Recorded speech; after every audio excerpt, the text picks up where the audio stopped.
Goku ভাইয়া, আজকে থানায় অনেক কাজ রে, আমার লেট হয়ে গেছে আজকে, আমাকে একটু জলদি পৌঁছে দে না রে।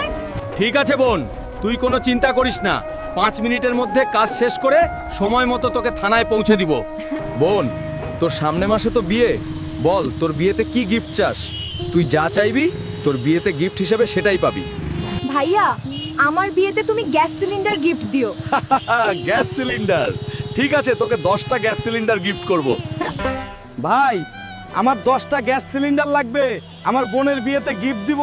10টা গ্যাস সিলিন্ডারের দাম কত রে? আরে নালায়েক, তোর কি অকাত হবে নাকি 10টা গ্যাস সিলিন্ডার কেনার?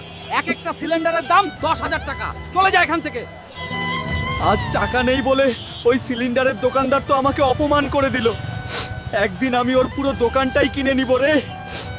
শুনো শুনো শহরবাসী, এই উল্টে যাওয়া ট্রাকটি যে এই মুহূর্তে সরাতে পারবে তাকে 50,000 টাকা পুরস্কার হিসেবে দেওয়া হবে। বন্ধুরা, তোমরা যারা যারা বোনকে অনেক ভালোবাসো, জলদি কমেন্টে আই লাভ ইউ সিস্টার লিখে যাও এবং লাইক করে আমার শক্তি বাড়িয়ে দাও।